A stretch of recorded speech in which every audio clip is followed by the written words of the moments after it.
evening, ladies and gentlemen, and welcome to the Mahoning Drive-In Theater, the largest single-screen drive-in in the United States. We're certainly glad you could be with us this evening, and don't forget the concession stand is open with all kinds of great things to eat and drink.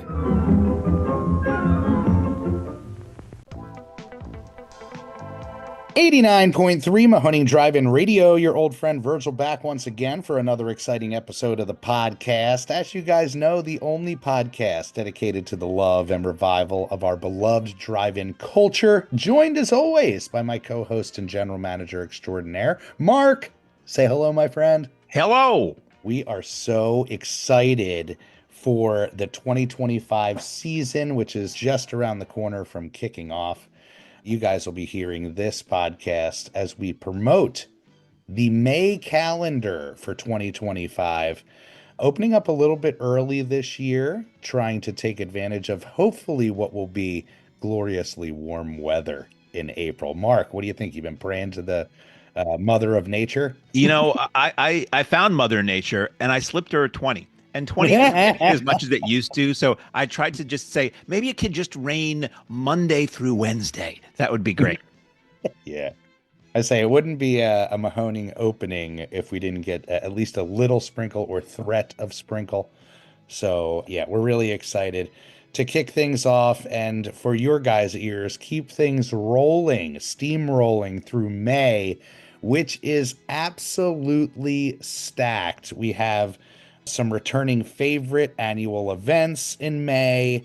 We have some new partnerships that we are very excited for in May. We have some vendor markets in May. It's all kicking off. So really excited to review this with you guys. What do you think, Mark? Should we just jump right on into this, baby? Let's jump in. Like if you've never heard one of these podcasts, one of these calendar previews that we do before, preview or review, it's kind of the same thing. We'll go through and tell you everything that we're doing, what we know and have solidified as far as guests and special events, and then throw you a little information and anecdotes about the movies if we have them. We start off on May 1st with the Thursday thread-up screening, 35 millimeter, Twilight Zone the movie from 1983. Yes. Now, we had talked about trying to craft a Twilight Zone show in the past, and the idea was like, I know there were 35 millimeter episodes of the Twilight Zone that have been screened here and there, and the idea was to show this and those. Sometimes things don't work out, but the meat of it would have been this feature film. What are your memories of this movie? This was one of those movies that I caught on cable. Yeah. And it worked wonders on me. It's funny because certain aspects or certain stories of the anthology stick out more than others. I love the cast. I love the feel. It was able to capture the feel of the TV show, which is not an easy thing to do. It's been tried many times to be replicated. One of those fandoms, when we talked about doing it, one of those fandoms that is absolutely undying. It was that intro for a lot of people into the spookier fare, I'd say, so yeah, the idea, I think originally we talked about Twilight Zone fan event, and then it turned into like an anthology, part of an anthology series we wanted to do. But yeah, perfect choice for a Thursday, great standalone gem. Where does your head go to? Like, for me, everybody always remembers the man on the wing of the airplane, but this is one that's a gem in our house for sure. I remember when it came out. I loved the Twilight Zone for as long as I can remember, because when I was a kid, it was still on local syndication every night of the week or Monday through Friday, and it was like an introduction into sci-fi fantasy horror on TV. And because for me at the time it was 20 years old, it was safe TV horror. It still would scare the hell out of me and give you shocking twists and give you imagery and concepts that kind of stuck with you and disturbed you and taught a lot of like really important kind of moral and civic lessons as it went along. And when the movie came out, they did a TV special that was syndicated where they played the original episodes of the show that were adapted for the film, and they intercut it with Rod Serling's widow, like giving memories of him and the shows. It was like a really cool, I don't know if it's out there on YouTube or somewhere or not, but also of note of this is the Twilight Zone, the movie, is directed by multiple directors, multiple like big A-list directors. Heavy hitters. Yeah, I'm yeah. surprised they haven't tried to do this again, because you had Steven Spielberg, John Landis, George Miller of Mad Max fame, and Joe Dante pre-Gremlins doing this. And again, you said the cast is, it's got this great opening, which is sort of what the youth would call meta now. This great opening where it's Dan Aykroyd and Albert Brooks driving in a car somewhere in the middle of the night in the Southwest, and they're talking about their favorite Twilight Zone episode. So they're Yes. acknowledging like the Twilight Zone is a thing. And then it has this kind of very shocking moment that it leads into a narrated, series of shorts like there would be in the show. I think the only one the only segment that's not adapted from the show is the unfortunately ill-fated John Landis segment. That it still works, but you wonder if the horrendous accident that killed Vic Morrow and hadn't happened.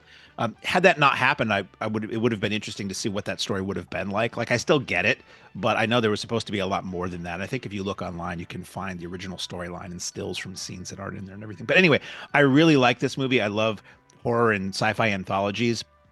It's a great way to sort of get big screen Twilight Zone. And it's a movie that not a lot of people talk about now, Like, it was popular in its day. It was huge on cable and on home video, but they talk about horror anthologies now. They tend to talk about Creepshow or the original Tales from the Crypt, and they kind of forget that this one's in there, and it's really quite good. Yeah, I love it. It's going to be a great night out at the movies.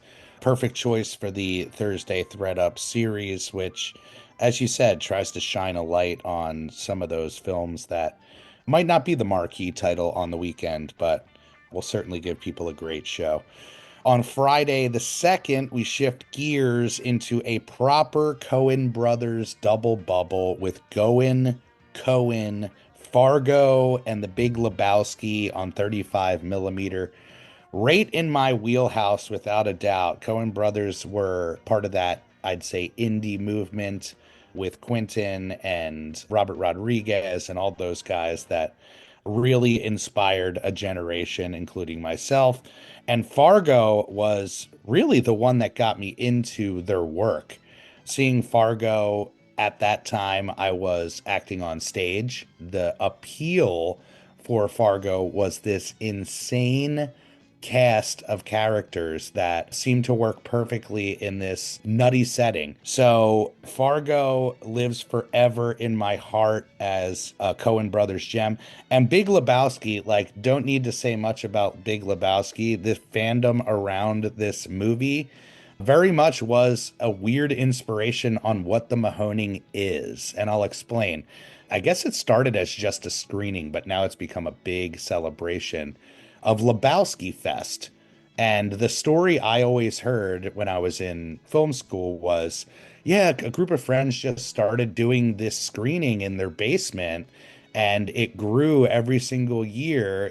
More people would show up, then they got a theater to screen it, and then guests started showing up and celebrities started taking it on, and then it became this like annual holiday. So it very much was that thing early on of the events that we were planting seeds on of, okay, if we start this and try to build on it, eventually it could grow into something really big, which is certainly what happened with some of our big choice events like Zombie Fest or Universal Monsters. So Lebowski, Coen Brothers, I mean, what else is there to say? Mark, what was your exposure to the Coen magic? I mean, I'd known about them. I'd known about Blood Simple. Blood Simple wasn't a huge movie. It was a movie that was kind of, again, it was an indie film that played here and there and did pretty well. And it had a reputation. But I really think it was, from my memory, Fargo was the big mainstream. It was still an indie film, basically, but it was almost like a studio indie. I don't remember who put that out originally, but it was one of those larger indie companies at the time. And it was just huge. It was great. And so many people believed what they say it up front, saying this is all based on true event, which it isn't. And the fact that you go into Fargo and it's like, it's really serious subject matter, but it's also really funny, but it's mostly played straight. And it was a blast. So I don't love every Coen Brothers movie, but I love the fact that they're like Steven Soderbergh, and that they can jump around from genre to genre and just be like great in anything that they do. They can make a black and white noir movie. They can make a flat out insane neo-noir comedy like Lebowski. Lebowski. They can do a serious noir, neo-noir like Blood Simple. They can do that movie, not the one that Donnie loves, but Hail Caesar, which was just a crazy broad spectacle of a Hollywood throwback comedy. They really can do just about anything, and it's cool to put these two together because they're probably, I'm gonna say, they're their two biggest films, I would think. Yeah, I mean, and Lebowski. Fargo, we talked about Fargo really early on, and it was a print that was elusive for whatever reason. The studio didn't have it. Thanks, Donnie. Donnie just stepped into the booth, the great Donnie Meister. Did he hand you a copy of Hail Caesar? Ironically, we're just talking about El Caesar. But I'll jump in here real quick. Donnie has given us an amazing upgrade in the concession lobby this year. We have curated sealed VHS for sale this year. New old stock. So for those fans of the VHS wall, it's getting a little upgrade this year. So thank you, Donnie, for that. And he has brought order to chaos, which is something that I've wanted to do for years to those walls.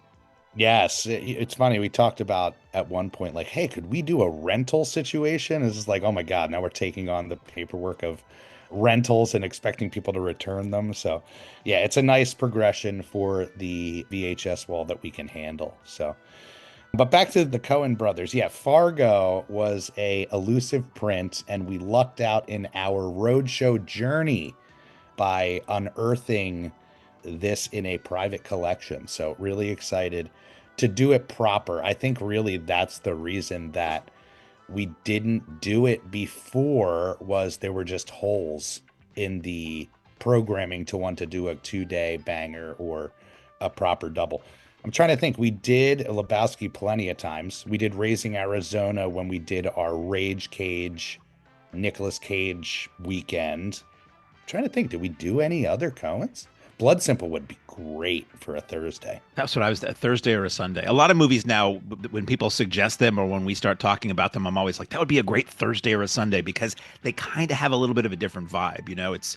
And oftentimes films that maybe wouldn't really fit into a night or a weekend as a one-off work great. It's also interesting how often, as you brought up, you know, we connected with a private collector to get Fargo, how often now that it comes down to the print only being available from a guy. Like, it's not, you know, it's a big studio, they don't have it, nobody has it, no archive has it, but this person in Delaware has it. You know, it's just like this. I'll never stop talking about this great book that I highly recommend to anybody who's interested in what we're talking about right now, called 1,000 Cuts, which is about the history of film collectors, private film collectors, and how often film collectors are the only person who has something. They wind up having the only elements that are required, that the studio needs back to be able to put out a video release or to strike a new print or whatever. So the film collectors went from being these outlaws who were literally jailed to people who the studios are like, can I pretty please borrow that print from you so we can...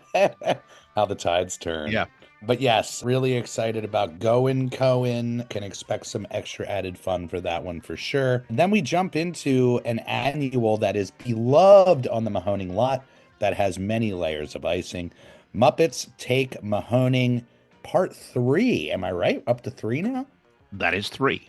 This year we are doing it proper. Muppets Take Manhattan and Muppets Treasure Island, hosted by the great Beretta Brothers, as they've done the last couple of years. They host the Beretta Brothers podcast, which covers all things Muppet fandom. Podcast. Yes, and yeah, you can watch it as well. Classy. And it's worth it, too, because they have so many celebrity guests come on. People had their minds blown the last couple of years that they came, because the introductions before the film are wide-spanning. Last year, we had Ricky Gervais up on that massive Mahoning screen. In a bathtub. Welcoming fans in a bathtub.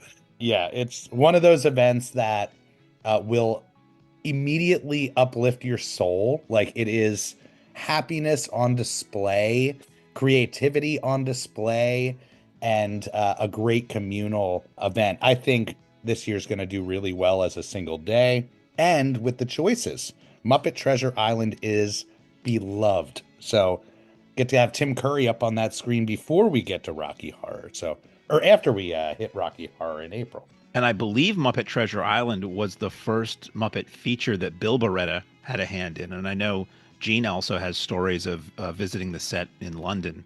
Gene has stories of visiting Abbey Road Studios while visiting the set in London.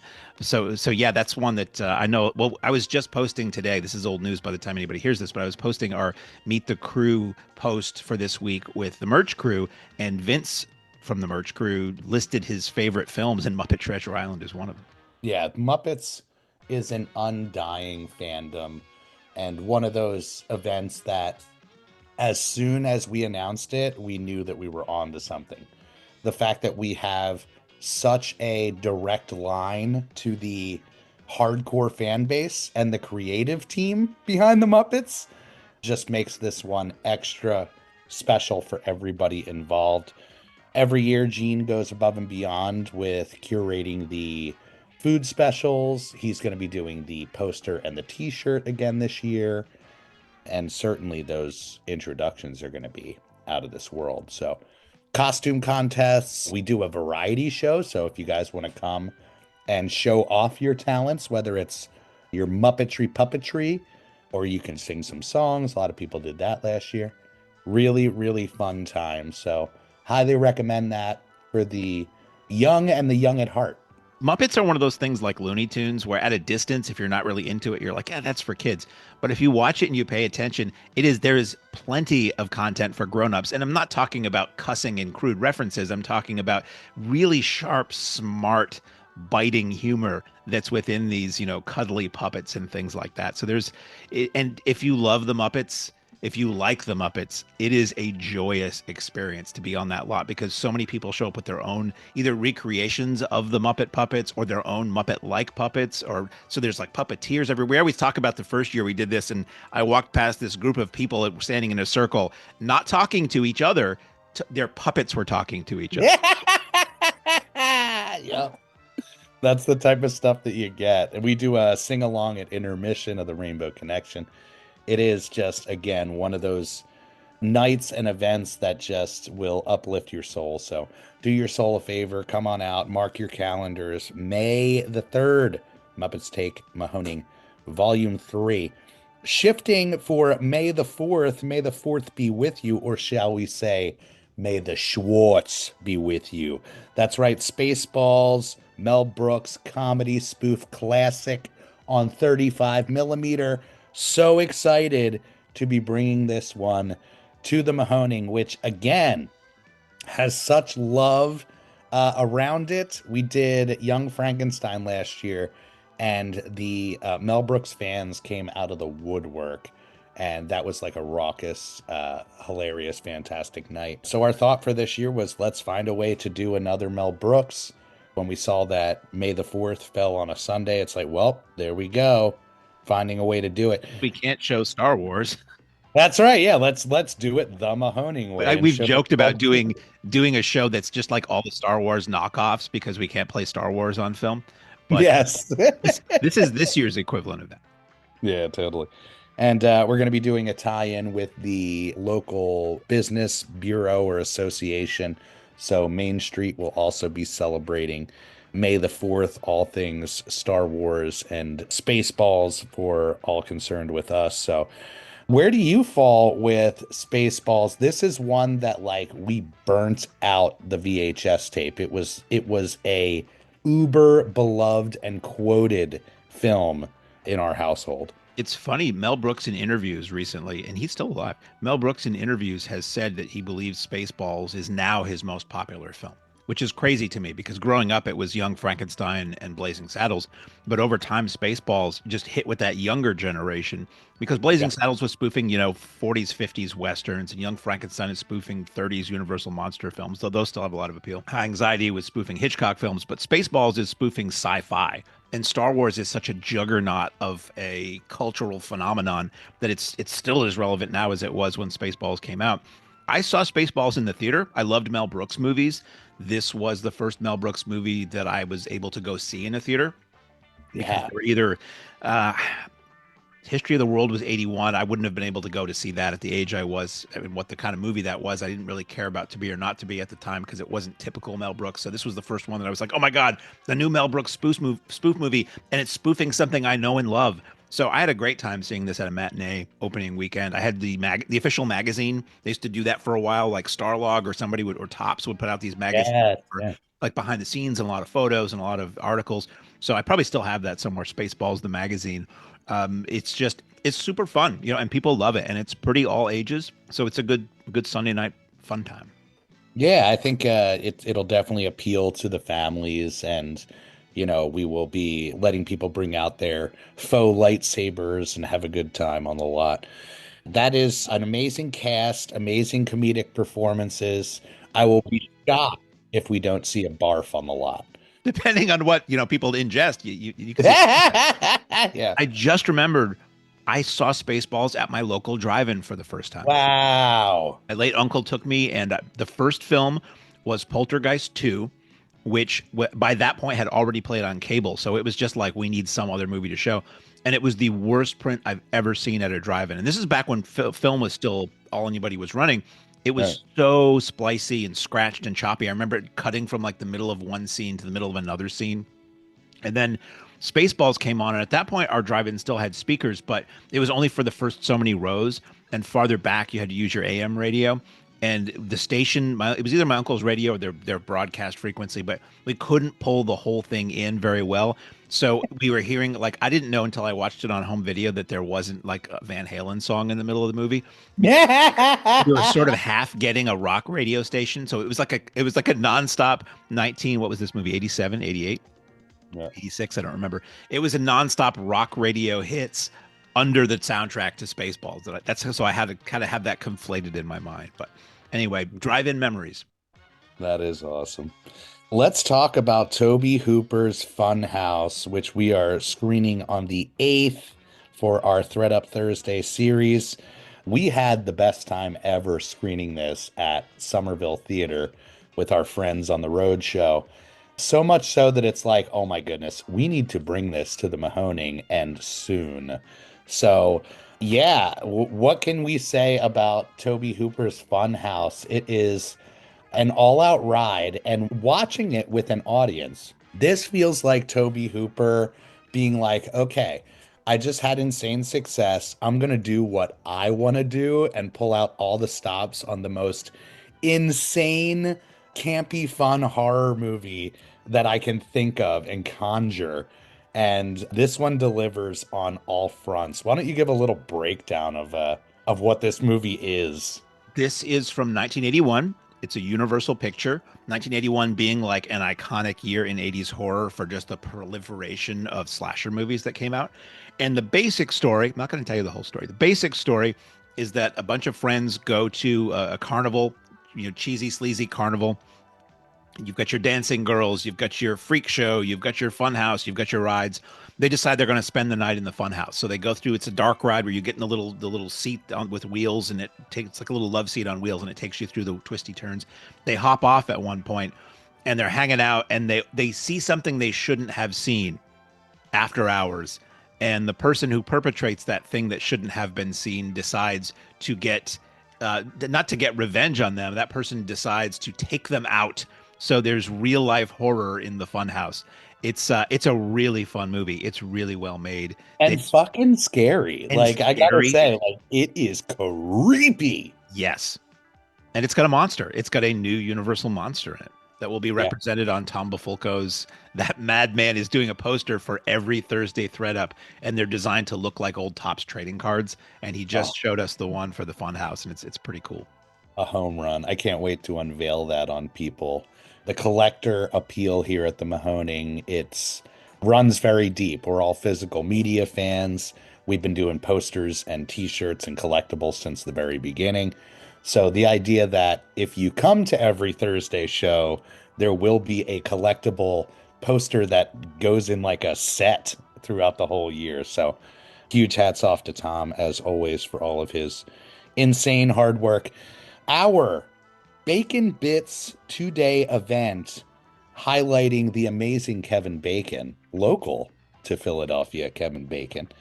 got pushed back from last year, and we're doing it on the 9th and 10th of May, the rescheduled date. If you happen to have had tickets for last year's show, they absolutely will work for this show. We are leaning into Tremors as it is the headliner on both days. But on Friday, you get Tremors and you get Flatliners. And on Saturday, you get yourself some Footloose and Tremors. So pick your poison. Come on in. You can either shake your booty and then go for the Tremors, or you can get flatlined and then go for the Tremors.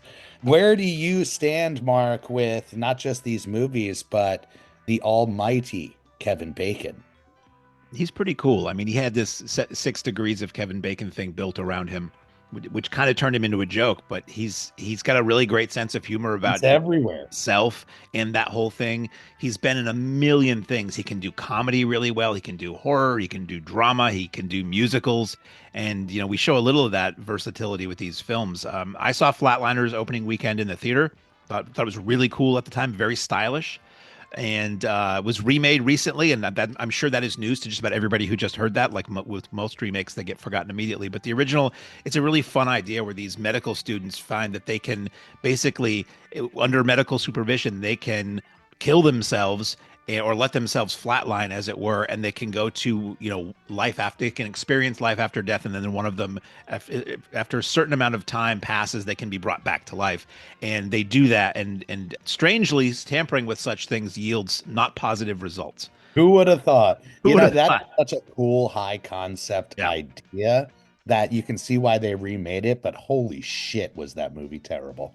That's what I say about remakes. You know what? That was during the Movie Pass era, and when we were seeing everything, and yeah, I chose to see that, and even with paying next to nothing, I was like, yes, what a waste of time.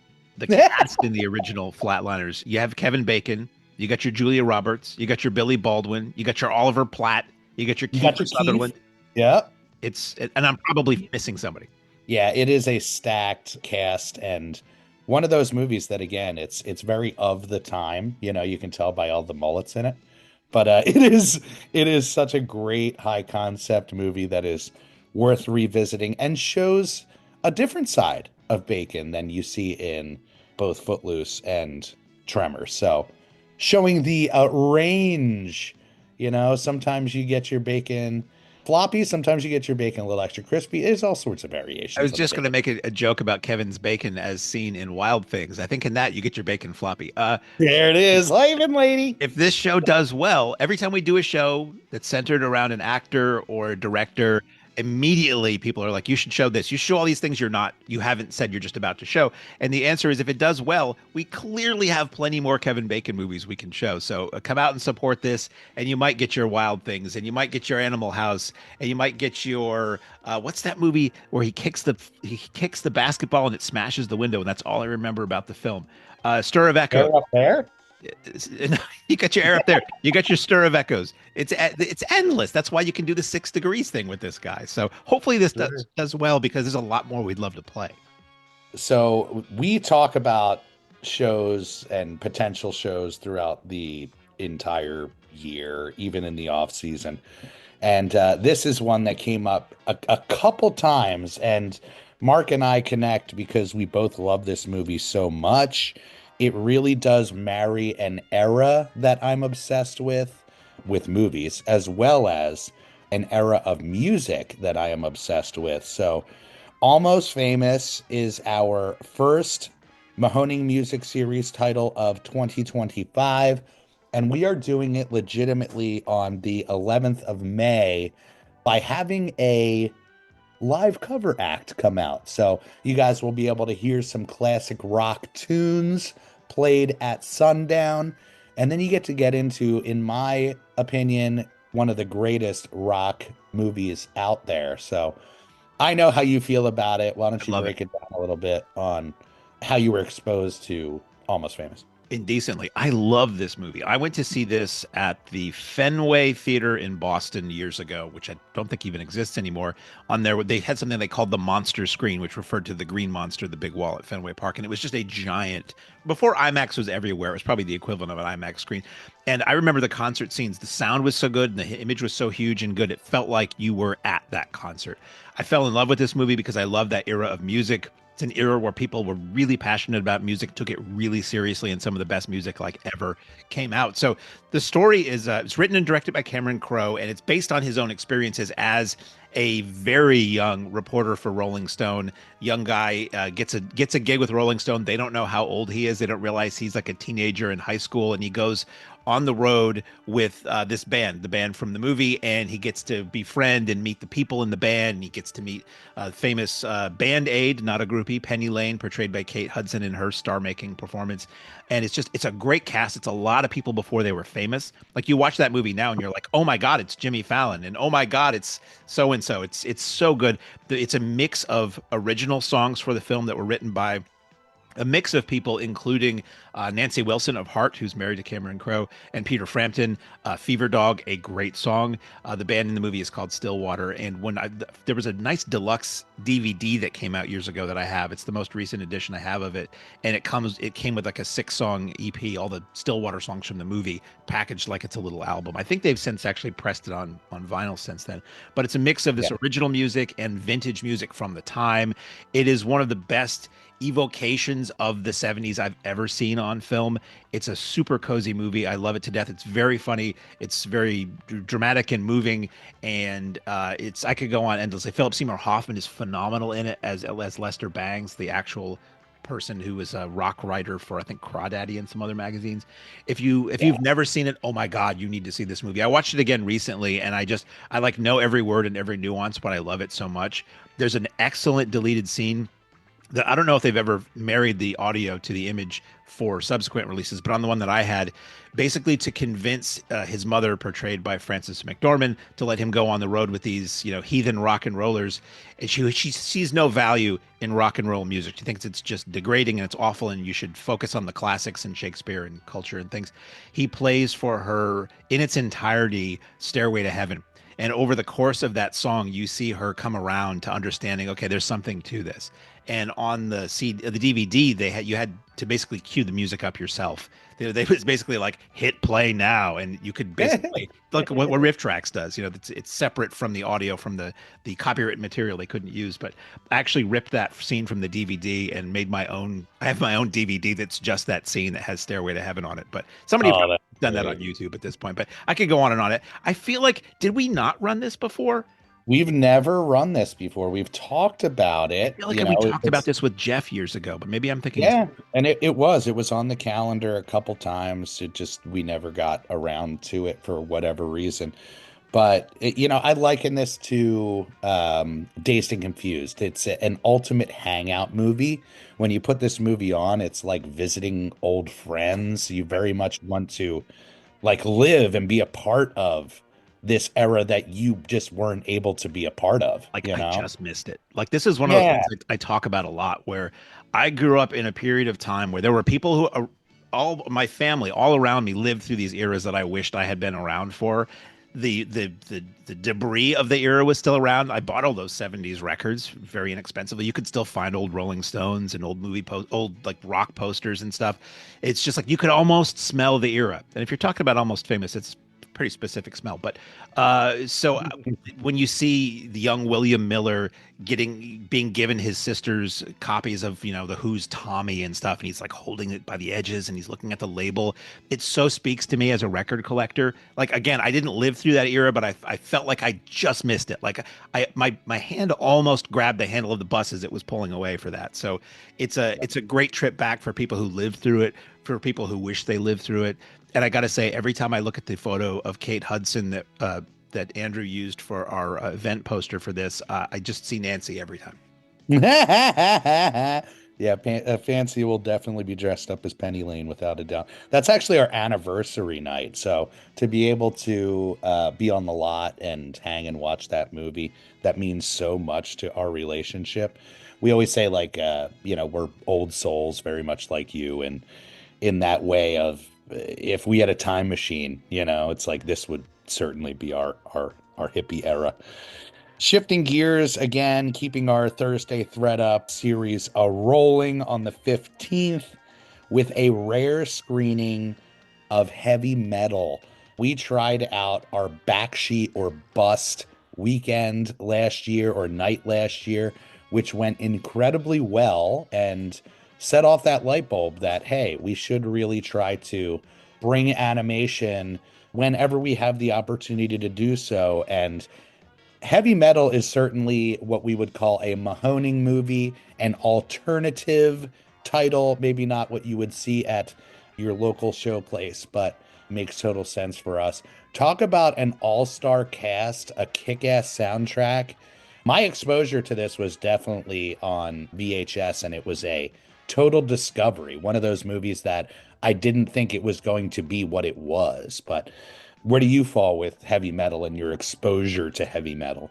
It's not one that I know intimately. I've seen it a few times. It's really cool. I was able to see it on cable originally. For the longest time, it was really hard to get your hands on. Like, it was not available on tape for a long time. You could only find bootlegs from like cable broadcasts, and the soundtrack was unavailable for the longest time. Like, if you didn't find that original album, you had to try to compile it from, if any of these songs appeared on other releases by the bands. It's an amazing soundtrack. It was a pretty big cult hit in its day, and it survived for years as like a midnight movie kind of thing. And that certainly feels what this is like. Like when we ran Wizards, it felt like, oh yeah, this is like a funky midnight movie, oddball deep dish night at the drive-in. And it's going to be the same for Heavy Metal, probably even more so because Heavy Metal's a lot better known. There was a sequel done in the 90s or early 2000s, straight to video, that I have on tape, but I still haven't watched yet, done by entirely different people. The original Heavy Metal creative team, I believe Harold Ramis had something to do with it. I want to say, I'm blanking. Yeah, it's like SCTV heavy. Yeah, John Candy does a voice. Yeah. It's multiple directors. It's a very Frazetta and Mobius, different visual styles throughout. It's like a sci-fi anthology for grown-ups. So there's like nudity and profanity, and it's very backsheet. It's a lot of fun. Can't wait for that one. That is one that people are certainly excited about. Then we shift on the 16th to our annual remake double take. And this year we have decided to pay ode to the almighty wrapped one. That's right. The Mummy, the original Mummy screening with the beloved Brendan Fraser remake from 99, if I'm not mistaken. We've done the Mummy original for our Universal Monsters celebration. This was one that we always had in the back of our mind. Brendan Fraser is a beloved character on the Mahoning lot, a beloved actor of late with his resurgence, and we kicked around the idea of doing a Brendan Fraser Friday last year, which included the Mummy, but for whatever reason just didn't work out. So this again is our way of bringing something back around and making an event out of it. So really excited to be able to continue with Remake Double Take. It's always great to see the original source material and what eventually they would do with it. So it is two polar opposite movies of two totally different eras, but certainly two beloved titles. I know how you feel about the original Mummy. It's hard to not love that as a Mahoning fan. Where do you fall with the remake Mummy? Are you in that beloved camp, or is it not your bag? What's the word? I'm probably, maybe it's in the middle. I saw it in the theater when it came out, and I thought it was a lot of fun. And it's just over time, it's not an era that I'm a big fan of. So it's nothing I go back to. And it's a lot of times that's like that early use of CGI sometimes kind of doesn't always work so well when I watch it now. But I like the idea of showing some remakes are so close to the original, it's almost kind of pointless. These are so different that I think it's a fascinating exercise to see these movies that have a 60-year separation between the two of them. And, the original Mummy is very quiet. It's slow moving, super creepy. Karloff is amazing. The makeup is amazing. And then the remake is a full blown, giant, huge budget, effects heavy action comedy. So it's a very different approach to it. So I hope people who are big fans of the 90s Mummy will sit and focus on the original just to see where this thing grew out of and where this thing they love is, very different adaptation. Let's put it that way. It's like if Devo was gonna cover a Sinatra song, it's same bones, but it's a very different makeup. Yeah, that's why I love that event so much. It really does allow people to appreciate the source material. We always put that original up front, so you're kind of forced to get into that one first. And we've done some really great ones. The Blob, The Thing, Invasion of the Body Snatchers, a lot of really great original source material, and then really, really strong beloved remakes. So it was only a matter of time till we got to The Mummy this year. And what I've said to Mark, I think the future for the Mahoning is going to be these new partnerships that we are connecting the dots on. Now that we have established who we are, what we do, what we can offer, this dream of ours is to connect with the folks who really are responsible for making us into rabid, insane movie fans and physical media collectors and the whole lifestyle. So that is certainly the case with the 17th of May as we do our Severin Saturday, a triple feature from the Severin archives: Castle of Blood, Psychomania, Drive-In Massacre, back to back to back. If that wasn't cool enough, Severin will be on site slinging their amazing wares. For those who don't know, Severin is, I'd say, one of the top boutique labels out there doing their thing.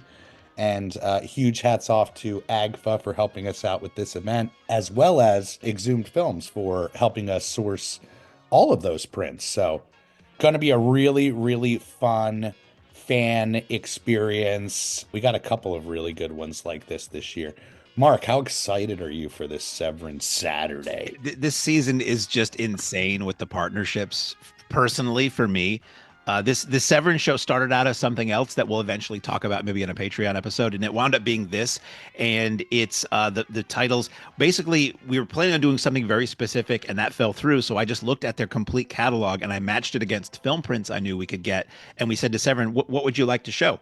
And they came up with these, and it's a really good variety. They're all really cool movies from slightly different eras, different locations around the world. We talked about doing a show that featured horror from around the world. This is kind of doing it. And you got Castle of Blood, is classic Italian, creepy Italian horror film with Barbara Steele, black and white. You've got Psychomania, about a group of British bikers who through black magic figure out if they kill themselves, they can come back as essentially zombie bikers and be invincible. And then you have Drive-In Massacre, which is a mid-70s slasher movie set at a drive-in, and there are moments in the film that they play with that, where they say things where it sounds like maybe it's coming through the speakers at the drive-in you're watching this movie at. It's a great time.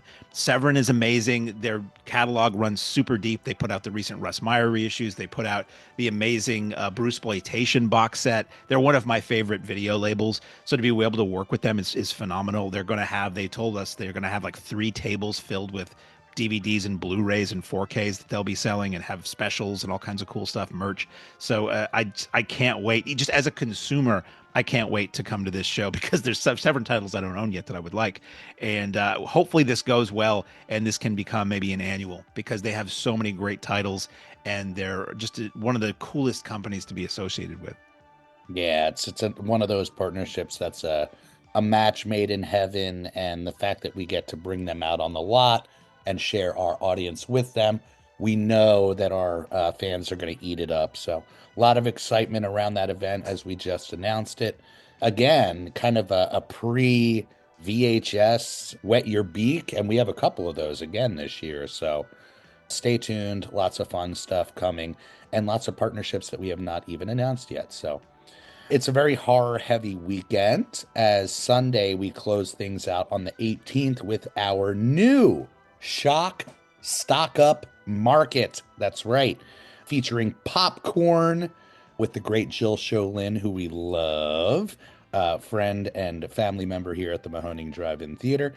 We're also bringing in Girls Like Horror to partner with us, as they are another new entity that has been rising up of late in the Philadelphia area hosting screenings. So they're going to come out. We are also doing the vendor market, as we mentioned, so you can come out a little bit early, stock up on all sorts of fun finds, and then stick around for a movie that absolutely delivers popcorn. We played popcorn before, and it just brings the house down. Perfect movie theater setting movie. So, where do you fall with popcorn? I rented it. Oh, I like it lightly buttered. I rented popcorn back when it was new on video and liked it and thought it was cool. And this is another one of those movies that for some reason was really hard to get your hands on for a long time. Like it went out of print and there was some weird video, weird disc release that was very limited. And I think now it's pretty easy to get, but for a while it was not. And it's fun. It's a fun meta kind of, someone is killing people in a movie theater during an all-night horror marathon, which is exactly up our alley. Jill Schoelen and Tom Villard, who doesn't get enough mention. He was a comedic actor. He was in Surf 2. He was on the TV show We Got It Made. He's one of the brothers with Bob Goldthwait in One Crazy Summer. He died way too young, but he's in this film. And I believe Tony Roberts is also in this film, a guy that you don't expect to see in a horror film for all his work with Woody Allen, but he's in this and he's in Amityville 3D. Yeah, popcorn is a lot of fun. It's a fan fave, certainly. One that we were really on the fence on what to do for this market in May as far as which title to tap. But normally we open up late April and our first market would be in May. But really, really great choice. One that, again, people love, is one that I hope people will take a shot on and be like, popcorn, never seen it. And I know that it's going to work wonders on them. So come on out for the fun vendors. Stick around for the spooky fair up on the screen once the sun sets. Speaking of spooky fair, the annual Zombie Fest coming in for a landing May 22nd through 25th for our annual holiday weekend celebration. And this year it is absolutely stacked, like absolutely stacked. We do have guests, of course, Exhumed, our partners in crime on Zombie Fest for the last now 11 years. That's crazy to say. On Thursday, the 22nd, we have a single feature screening of Creepshow. On Friday, Return of the Living Dead, Reanimator, and Waxwork.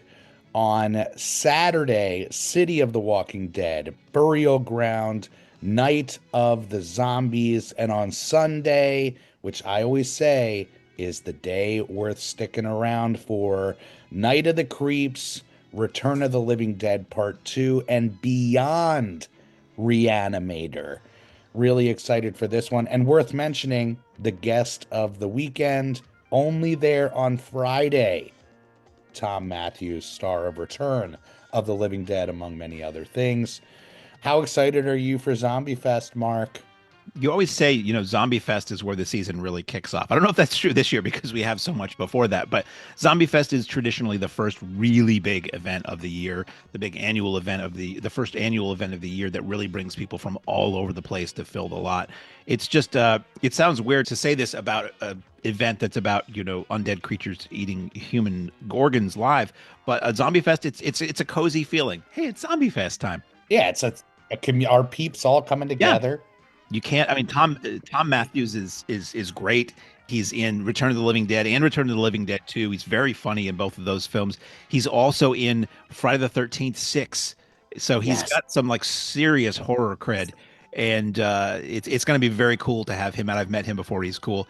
I'm very excited personally about Saturday night with the deeper cut, really gory, goofy Italian horror films. If you've never seen Burial Ground, yeah, Burial Ground delivers every time, right? Oh my God. Yeah. And on Saturday, we are partnering with the newly opened Gap Theater, of course, Harry's new theater in Wind Gap. And they are doing a matinee during the day of Demons, perfect indoor screening movie, as well as Terror Creatures. Am I correct about that? Terror Creatures from the Grave from 1965, also featuring the aforementioned Barbara Steele. Yes.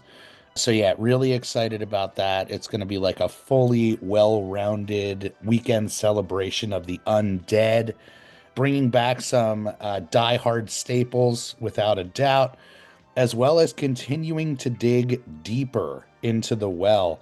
It's funny because looking at the lineup, when we had Zach Galligan years ago, we were tossed up on what to play besides Gremlins, obviously. And Waxwork would be the choice. He is the star of Waxwork. So maybe we'll reach out and see if he wants to do a little introduction for us, friend of the Mahoning, the great Zach Galligan. I gotta say, Zombie Fest, one that everybody looks forward to every single year, one of our biggest overnight experiences of the year, one where people just live with us for the weekend. So, really excited about that. And it is Thursday through Sunday, so you get that whole entire holiday weekend to rock it and roll it with us. The following week, on Thursday, the 29th, we do have our Patreon Simplex only screening, which I love to mention because this is the time of year once the season starts where you guys really get your bang for your buck with not only the virtual screenings once a month, but also the in-person screenings, which we are digging deep into archives as well as our archives to bring you some gold for the Patreon screenings. And those are pretty deep cut titles. I mean, not like, well, no, they're pretty deep cut titles. I was going to say not like stuff you've never heard of, but I actually strive to make them not be incredibly popular films that we would play otherwise. This is for like the serious film fans. You're going to see stuff that nobody else has played in forever, prints that are incredibly rare that go from, let's say, the 50s up to the 90s, I think is what we've done so far. And we try to vary the genre. We do basically 6 of these during the in-season. If you are a Patreon Simplex member, you can attend. Those are just for the Simplex members. And we also do a virtual show on once a month on a Wednesday year round. So you get those in the off season, but the in season, they're super fun to see these prints that we've never run before, trailers we've never run before. So we've got, for the opening night that we're doing, we've got a short film that we didn't even know we had in our collection that I discovered in the off season that we're going to play. So it's sort of like a fun insiders club of discovery. Really, really excited as we finally get to do a summer popcorn ode to a modern marvel of an actor. That's right, King Keanu on the 30th and the 31st, one that we've kicked around for a while. Prince did not work out for us as far as trying to connect the dots to make the perfect doubles work. Certain prints were elusive, but just like that Fargo screening, we were able to unearth some prints from private collectors and make this one happen this year. So King Keanu kicks off on Friday the 30th with The Matrix and Johnny Mnemonic on 35 millimeter. I unapologetically love Johnny Mnemonic. It is that movie with my group of friends that we quote constantly. One of those movies that's so very much like the 1999 Mummy, so right on that cusp of the visual effects that sometimes it's so bad it's good. So really excited to lean into one of the biggest blockbusters out there with The Matrix and then make a hard right turn into Johnny Mnemonic. So really, really excited about that. And then on the 31st, we got Point Break and Speed on 35 millimeter. Maybe the ultimate Keanu double right there. 2 popcorn gold films right there. Where do you go with these films, Mark? I'm about 50% on these films. Don't let my opinion sway you. The Matrix was mind-blowing when it came out. Like, nobody had ever seen anything like that. And I saw that multiple times in the theater. I think for a lot of us, it was the first DVD you ever owned. It was like the Atari cartridges for Pac-Man and Combat. When you bought the console, they came with that. It's almost like when you bought a DVD player. And I almost think some did not come with the Matrix on DVD. But I feel like for a while there was an offer that when you bought a new DVD player, you could like get it for free or for $5 or something like that. It was unbelievable. The sequels I don't have much use for, but the original is brilliant. Johnny Mnemonic I saw in the theater, was not a fan of. I think maybe you had to be a certain age to really dig that, but it's a really good pair thematically. Same with Saturday. Point Break is one that I've never gotten into, and I don't know why. but I know it's incredibly beloved. Speaking of films that had remakes that people already forgot existed, Point Break did have one, by the way, and then Speed was again. It's a very simple, high concept, but it is a hell of a ride. And again, people sometimes forget that there's a sequel made to that one too. But I think between the two, I couldn't say I could pick between the two nights because they each have movies that people just will lose their minds over being able to see. And this is another show, like if this does well, there's a lot more Keanu. Maybe nothing as iconic as these, but there's a lot more we could play. You know, we could throw people a bone with Walk in the Clouds. We could throw people a Bill and Ted, one or two. That's right. I mean, like Kevin Bacon, the man has made a lot of movies that easily could fill the screen. So we'll see how it goes, but I think people are going to be very, very happy with that quartet of Keanu Rama. As you leave the theater, folks, please be careful. Don't let this happen to your car. Be sure to remove the speaker before you leave. If you should accidentally pull a speaker loose, please turn it in at our snack bar or box office. Thank you. So a lot of fun stuff happening in May. It truly is endless. I love the eclectic mix that we have for everybody, from family fare to horror titles to cult classics to deep cuts. This is what it's all about. When you talk about running a calendar house, it's about trying to appease as many fandoms and fan bases that you possibly can. And looking forward to so many of these. If you guys don't have your tickets yet, what are you waiting for? MahoningDIT.com for all the dates, the deets, the ticks, all that good stuff. And it's only just beginning, guys. Like, this is May. We're running all the way through to Halloween. So if you're not already, follow us on the social medias. Keep your finger on the pulse as we release and announce some of our newest partnerships for 2025 and returning annuals that you guys all know and love. As we mentioned before, the Patreon screenings are a great perk for the Patreoners, but now that the season is beginning, we have to let you know as often as possible because there's discounts involved. If you guys come on Thursday, you guys only have to pay $5 if you are a Patreon member. As mentioned, we have our in-person Simplex screening. Mark, why don't you give them just a quick little pitch breakdown on where they can get information on joining the Patreon for this season?